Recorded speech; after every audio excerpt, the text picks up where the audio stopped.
Hello future company secretaries, क्या हाल है बच्चे। बेटा आप सब लोग जिस चीज के लिए बहुत दिनों से इंतजार कर रहे थे, फाइनली इट इज हियर। बच्चे आप लोग बात कर रहे थे सर आपके ओशन इन हैंड्स कब आएंगे, सर एग्जाम आने वाले हैं, आप हमेशा हमें इंपॉर्टेंट क्वेश्चंस की लिस्ट देते हैं। कुछ बच्चों का कहना था सर मैंने मॉड्यूल 1 उसी में से किया था, मेरा पेपर क्लियर हो गया, मैं मॉड्यूल 2 की वेट कर रहा हूँ। कुछ बच्चों ने कहा सर मेरा मॉड्यूल 1 2 दोनों आपके ओशन इन हैंड से क्लियर हुआ, मैं प्रोफेशनल में हूँ, प्लीज मेरी हेल्प करो। तो finally the wait is over and yes I Amit Vora hereby present you ocean in hand important questions for the upcoming attempt June 22 exams। बच्चे इस बार हम आपको CS एग्जीक्यूटिव के पांचों सब्जेक्ट्स के जैसे हम हमेशा इंपॉर्टेंट क्वेश्चंस देते हैं वो आपको दे रहा हूं। आप इस वीडियो को पूरा एंड तक देखिएगा, you will get to know कि कैसे पढ़ाई करनी है और कौन कौन से इंपॉर्टेंट क्वेश्चंस को कैसे अटेम्प्ट करना है। एंड पहली बार CS प्रोफेशनल के ओशन इन हैंड्स एक सब्जेक्ट के लेके आया हूँ GRMCE के। जी हाँ, मैं अभी तक प्रोफेशनल में 3 सब्जेक्ट्स पढ़ा रहा हूँ और मुझे लगा कि इम्पॉर्टेंट क्वेश्चंस जो मैंने देखे सारे, मुझे ऐसा लगा कि GRMCE के अंदर मैं आपको बता सकता हूँ कि एग्जाम में किस प्रकार के क्वेश्चंस आने वाले हैं। तो इसीलिए प्रोफेशनल में GRMCE एंड CS एग्जीक्यूटिव के अंदर अपने पांचों लॉस के इंपॉर्टेंट क्वेश्चंस में लेके आया हूँ। तो स्टार्ट करते हैं, ध्यान से देखिएगा इसको कैसे आप लोगों ने पढ़ना है।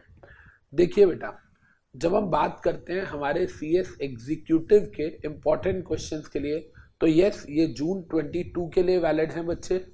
ये जून 22 सिर्फ और सिर्फ इसी अटेम्प्ट के लिए वैलिड हैं, क्योंकि हम लोग हर अटेम्प्ट के लिए स्पेसिफिक मेहनत करते हैं। मैं स्पेसिफिकली देखता हूं कि कौन कौन सी नई चीजें ऐड ऑन हुए हैं, कौन सी चीजें डिलीट हुई हैं मॉड्यूल में, कौन सी चीजें ऐसी हैं जो पेपर में आई हैं लास्ट अटेम्प्ट में आने के चांसेस नहीं है, या आई हैं फिर भी रिपीट हो सकते हैं, या ऐसे कौन से क्वेश्चन है जो पिछले 2-3 अटेम्प्ट से नहीं आए और इस बार डेडली श्योर चांसेस हैं एग्जाम में आने के। तो बच्चे यहां आप देखेंगे तो मैंने आपको पांचों सब्जेक्ट्स की, देखिए जून 22 के स्पेशली इसी अटेम्प्ट के लिए पांचों लॉस के आपको इंपॉर्टेंट क्वेश्चंस दे रखे हैं, स्टार्टिंग फ्रॉम GIGL में जैसे ये चैप्टर है RTI, तो मैंने RTI में बता रखा है कि ये इंपॉर्टेंट क्वेश्चंस आपके हो सकते हैं, जिसके अंदर इंपॉर्टेंट केस लॉस के नाम तक मैंने आपको दिए हुए हैं। इन द सेम मैनर जब हम लॉ ऑफ टॉर्ट्स की बात करते हैं तो देखिए यहाँ भी मैंने बताया हुआ है कि कौन कौन से क्वेश्चन है जो विद केस लॉस आने के चांसेस हैं। तो इस तरीके से हम लोगों ने पूरे GIGL के बारे में बताया हुआ है। एंड अलॉन्ग विद दिस अगर हम बात करें तो जैसे हम अपने क्वेश्चंस में ये this is ocean in hands of SBEC।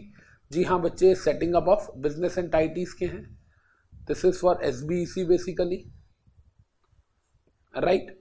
इसी तरीके से आप देखेंगे तो ये सारे SBEC के देखिए हमने नीचे तक दे रखे हैं, सारे शॉर्ट नोट्स तक दे रखे हैं, किस किस पे हमें शॉर्ट नोट्स आ सकते हैं, किस किस पे हमें केस स्टडी आ सकते हैं, निधि कंपनी को इन डिटेल पढ़ना पड़ेगा, तो everything is given there, right.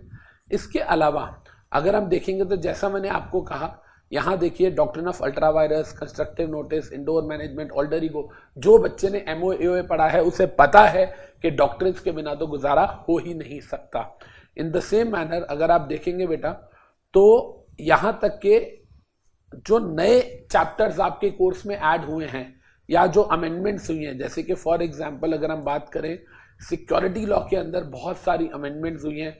जैसा कि हमको पता है सिक्योरिटी लॉ के अंदर ICDR रेगुलेशंस नए आए थे, वो तो 2018 में आए थे। उसके अलावा डीलिस्टिंग रेगुलेशन 2021 में आए, SBEB रेगुलेशन 2021 में आए। इसके अलावा अगर हम बात करते हैं तो sweat equity share regulation SBEB and sweat equity दोनों एक साथ हो गया।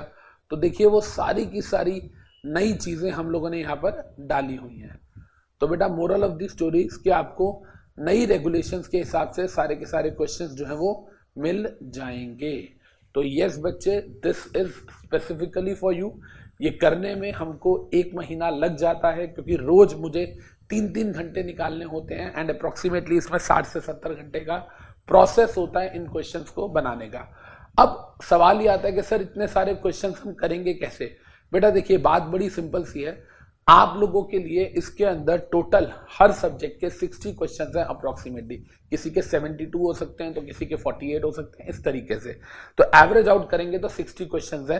एंड अगर हम बात करें तो आज हम बैठे हैं अपनी 23 अप्रैल पे, आज 23 अप्रैल है, और हमारे हाथ में अगर हम बात करें तो आज से तकरीबन 7 दिन अप्रैल के और 30 दिन हमारे पास मई के हैं, 37 डेज हैं। मैं 37 को 30 डेज भी मानता हूँ, 7 डेज काउंट नहीं करता हूँ। तो भी हम अगर रोज के 2 क्वेश्चंस भी याद करेंगे, तो भी हर सब्जेक्ट के 2-2 क्वेश्चन भी करोगे, तो भी आपका पूरा सिलेबस जो है वो 1 मंथ में कंप्लीट हो जाएगा। तो अगर कोई बच्चा, जो स्पेशली मेरे पास कुछ बच्चे आते हैं कि सर हम सीए कर रहे हैं, हमने एग्जाम दिया है, 1.5 महीने का टाइम है, बताइए हम क्या कर सकते हैं, या 15 दिन का टाइम है, सर हम तो सीए के स्टूडेंट है, कर सकते हैं। उनके लिए ये ब्रह्मास्त्र है। इन क्वेश्चंस को पढ़ लो, आपका पूरा का पूरा पेपर इसी में से आएगा, गारंटी मेरी है। एग्जाम 132 नंबर 132 मार्क्स का आता है, आपको अटेम्प्ट 100 मार्क्स का करना होता है, एंड आई एश्योर यू कि 100 मार्क्स का पेपर इसमें से जरूर आएगा। राइट बच्चे, और इसी तरीके से, इसी पैटर्न पे मैंने जीआरएमसी के भी नोट्स दिए हैं,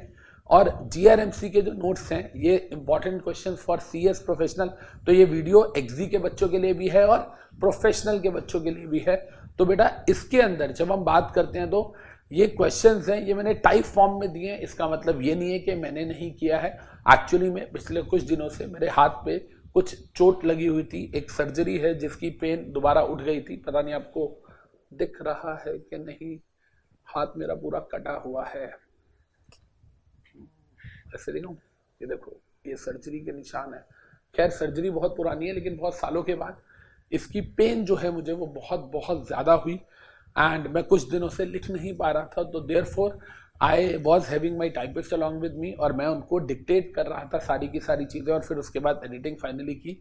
everything is done by me, personally by me, not by my team, not by any other CS. These questions are specifically made by me only. हाँ, जब मेरा हाथ ठीक हो जाएगा तो मैं बाय हैंड भी लिखूंगा, क्योंकि ये कोई कॉपी कर सकता है और कल को अपने नाम से इशू कर सकता है, ऐसा ना हो इसलिए मैं इसको भी अपने बाय हैंड जरूर लिखूंगा whenever I will be able to. तो these are the important questions as per your course. जो भी आपका सब्जेक्ट है, चाहे अगर जो बच्चे जीआरएमसी की मैं बात करूं तो चाहे वो स्टीवर्डशिप थ्योरी हो, फिर चाहे हम यहाँ पर कौटिल्य की बात करें, Kautilya will be here, OECD principles आ गए, कौटिल्य अर्थशास्त्र आ गया, everything is covered by me. हर चीज मैंने कवर की है बेटा। हर एक टॉपिक में से जितने भी मैक्सिमम क्वेश्चन इंपॉर्टेंट बन सकते थे वो सब के सब हम लोगों ने यहाँ पर डाले हैं। तो moral of the story is कि अमित सर सिर्फ ये वाले क्वेश्चन कर लें हर चैप्टर में से। यस अमित सर पक्का इसी में से पेपर आएगा। हाँ जी, अमित सर नहीं आया तो अमित सर को आके पकड़ लेना, इट्स अ प्रॉमिस। राइट, तो आज के लिए इतना ही।